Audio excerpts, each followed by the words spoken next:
Josh Duggar's last real shot at freedom may have come down to something so small, so ordinary, so almost laughable that you would never guess it could decide a federal case. Postage stamps. Yeah, you heard me right. Little sticky squares of paper, the kind you barely think about when you drop a birthday card in the mail. That is what we are talking about today. Because in the final pages of one of the most watched legal battles to ever come out of reality television, the thing that quietly sank Josh Duggar wasn't a witness. It wasn't a smoking gun. It wasn't some new piece of forensic evidence. It was stamps, a handful of them. And once you hear how the math broke down, you are going to understand why a federal judge looked at this story and basically said, "I don't buy it." So stick with me because today we are doing something a little different on Jenny Exposés. I'm not running through the whole Duggar saga from the beginning. I am not doing the greatest hits of every headline. I am zooming all the way in on one tiny weird detail in the court record. And I'm going to show you exactly why that tiny detail mattered so much. Sometimes the smallest thing in a case is the thing that tells you the most. So before you scroll away, hit that like button if you have ever wondered how a guy with millions of dollars in legal help and years to plan can still get tripped up by something as ordinary as a postage stamp. Trust me, by the end of this, you'll see it too. Okay, let me set the table for you, because if you don't understand the setup, the stamps don't mean anything. After Josh Duggar was convicted back in late 2021, he and his team did what every defendant in his position does. They filed appeals. They lost. They filed more motions. They lost again. And eventually, he got down to one of the last legal tools a federal prisoner has, which is something called a motion to vacate the sentence. You file it, the judge looks at it, and if it has any merit at all, you might get a hearing, you might get a new trial, you might even get released. It is the legal equivalent of the last buzzer at the end of a basketball game. You either get the shot off in time or you don't. And here is where it gets interesting. There is a strict deadline. You have to file that motion within a certain window of time after your conviction becomes final. Miss the window and the courthouse door is locked. Doesn't matter how strong your argument is. Doesn't matter what evidence you say you have. If you are even one day late, the judge can throw the whole thing out without ever looking at the merits. So Josh's lawyers and Josh himself were under massive pressure to prove that they filed the motion on time. That is the entire ball game. Was it on time, yes or no? And the answer to that question, believe it or not, ended up depending on how those papers got from a federal prison in Texas to a federal courthouse in Arkansas, which means it depended on the mail, which means it depended on the stamps. Now, prisoners do not get to walk down to the post office. They put their mail into a system inside the prison. Sometimes that system stamps an outgoing envelope with an official prison mailing date, which is gold for a legal deadline, because the court will accept that date as your filing date. That is called the prison mailbox rule, and it exists because inmates can't control how slow the mail moves once it leaves their hands. So if you can prove you handed your motion to the prison mail system on time, you are safe. The problem for Josh was that his envelope didn't have that nice, clean prison stamp on it showing the date. There was no official log entry confirming when he handed it over. There was no receipt. There was no signature. There was no paper trail of any kind from inside the institution showing that he mailed it before the deadline. All he had was his own words. And in federal court, just saying "I sent it on time" is not enough. You have to back it up. You have to show something. And that is where the stamp story comes in. Because the stamps were the only physical evidence connecting Josh's claim to the actual envelope that showed up at the court. So let's start with the first weird detail. Josh testified that he did not buy the stamps himself. He said he got them from another inmate. No receipt for the trade, no commissary record showing he purchased postage, just a handoff between two guys in a federal prison. Now stop and think about that for 1 second, because if you have ever read anything about life inside a federal facility, you know that stamps are not just stamps in there. Stamps are basically currency. Inmates trade them for snacks, for favors, for everything. They are like a second economy. They are tracked. They are valuable. And the idea that an inmate would just hand over a bunch of stamps without any kind of record, especially to someone in the middle of a high-profile federal appeal, raises an eyebrow right out of the gate. Because if the stamps had come from his own commissary purchase, there would have been a receipt, a time-stamped record, something the court could look at and say, okay, this lines up. But the moment Josh said he got them from another inmate, he basically wiped out the only document trail that could have backed his story. And keep that in mind, because every time the story needs proof, the proof somehow isn't there. Now here's where it gets really strange. There were 2 envelopes involved in this whole motion process. 2 envelopes that the court took a close look at. And the difference between those 2 envelopes is what really started to crack the story open. One envelope had 14 stamps stuck on it. 14. That is a lot of stamps for one piece of mail. You don't put 14 stamps on an envelope unless you are absolutely sure the package is heavy and you really want it to get through. The other envelope had only 5 stamps on it. And here's the catch. Josh's story was that 5 was the right amount. 5 was supposed to be enough. So you already have an internal contradiction sitting right there in front of the judge. If 5 was the correct amount, why did one envelope get 14? And if 14 was needed, why did the other one only get 5? Already, before you even get into postmarks and dates, the math is not adding up. But here is the part that made the judge's eyebrow really go up. The envelope with 5 stamps on it, the one Josh said was correctly stamped, arrived at the court with no postmark. None. A postmark is that little circle of ink the post office slaps on a stamp to cancel it and to show the date the letter entered the mail stream. It is one of the oldest and simplest pieces of evidence in the world. You drop a letter at the post office, they stamp it, and now anybody can look at the envelope and know roughly when it went into the system. No postmark on a piece of mail is unusual.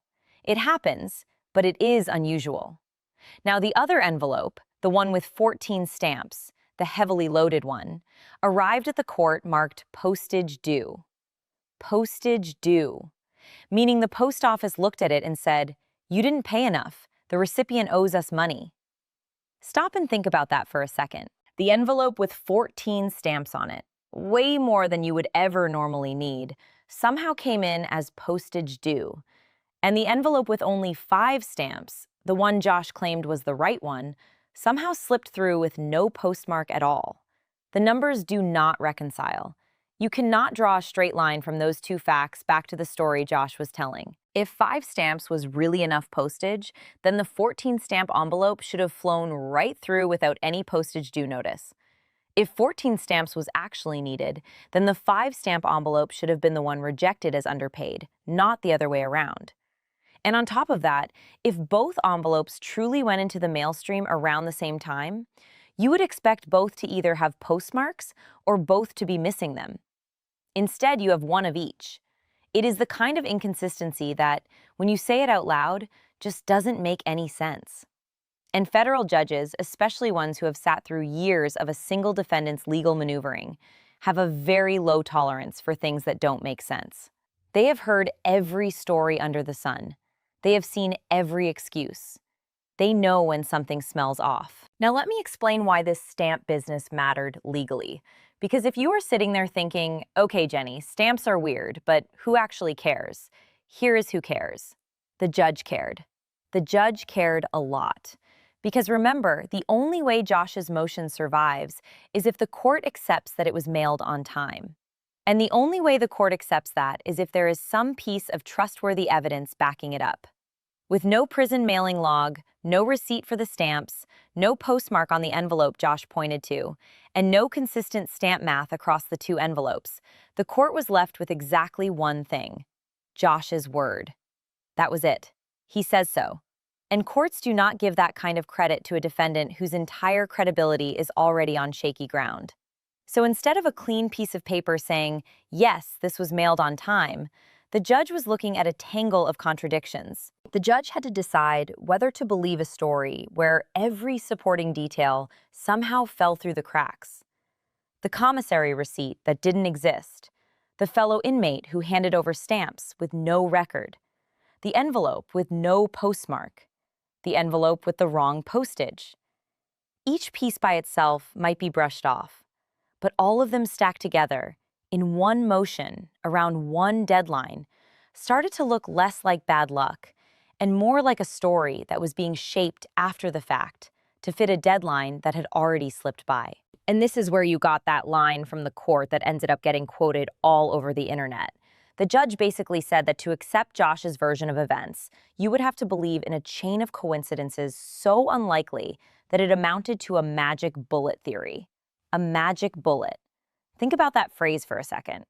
That is the language people use when they are describing the most famous conspiracy theories in American history. When a federal judge reaches for that phrase to describe your timeline, it is not a good day for you. The judge was saying, in plain English, you are asking me to believe that all of these strange, unlikely things lined up perfectly to support your story, and I am not going to do that. The stamps were not the only piece of that magic bullet chain, but they were one of the most important links. They were the physical, touchable, see it with your own eyes piece of the puzzle. The envelopes existed. The stamps existed. You could count them. You could look at the postmarks or the lack of postmarks. And once you started doing that, the story came apart in your hands. There is something almost poetic about it when you sit with it. Here is a man who once stood at the center of one of the biggest reality television empires in the country, a family that built a fortune on being on camera, a family that controlled their image with the precision of a Hollywood studio.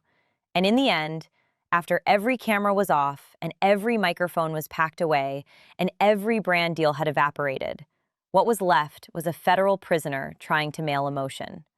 And it was the most mundane object in that whole transaction, a few sticky squares of paper that ended up giving him away. There is a lesson in that for anybody who has ever followed a courtroom drama. The big stuff in a case, the dramatic testimony, the angry cross-examinations, the sweeping arguments, that is what makes the news. But the thing that actually decides cases is usually the small stuff. The contract clause is buried on page 12. The text message from 3 years ago. The receipt nobody thought anybody would look at. The stamps. Lawyers have a saying that the devil is in the details, and I do not think there is a better recent example of that than this stamp situation. Because if even one of those tiny details had lined up cleanly, if the postmark had been there, if the receipt had existed, if the stamp count had matched on both envelopes, the judge might have had to look the other way and give Josh his shot at the merits. Instead, the inconsistencies stacked up. The court called it what it was, and the door closed. And let me say one more thing about why this kind of detail matters in a criminal case, because I think it gets lost sometimes when we watch these stories play out from the outside. When you are a defendant trying to overturn a conviction, you are not just arguing about whether you did the thing you were convicted of. You are also fighting a credibility war every single day. Every motion you file, every claim you make, every story you tell, the court is silently asking, do I trust this person? And once a court starts to feel that the answer is no, that the defendant is shading things, that the supporting evidence keeps mysteriously failing to materialize, the whole appeal starts to die a quiet death. The stamps did not just cost Josh a deadline. They cost him credibility at the exact moment he needed it most. They told the court, in a way that was almost impossible to argue with, that the story being put forward did not match the physical evidence sitting on the judge's desk. And once a judge sees that, it colors everything else they read in that motion. Every claim becomes a little harder to believe. Every excuse becomes a little easier to wave off. That is the silent damage that small inconsistencies do in a courtroom. So what is the takeaway here? For me, it is this. Big claims live or die on small facts. You can stand in front of a courtroom and say the most dramatic things in the world about your innocence, about your timing, about your rights being violated. But if the receipts on your desk don't match the words coming out of your mouth, you lose. It does not matter how famous you are. It does not matter how many people are watching. It does not matter how many cameras used to follow you around your living room. The same rule applies to a defendant from a reality television family that it does to anybody else who has ever walked into a federal courthouse. And in Josh Duggar's case, the receipts, almost literally, were stamps. Stamps that didn't line up. Stamps that came from nowhere. Stamps with no paper trail. Stamps that told one story while the man holding them was trying to tell another. And the judge picked the stamps. So here is what I want from you. I want you to actually try to explain the stamp story in the comments. Lay it out for me.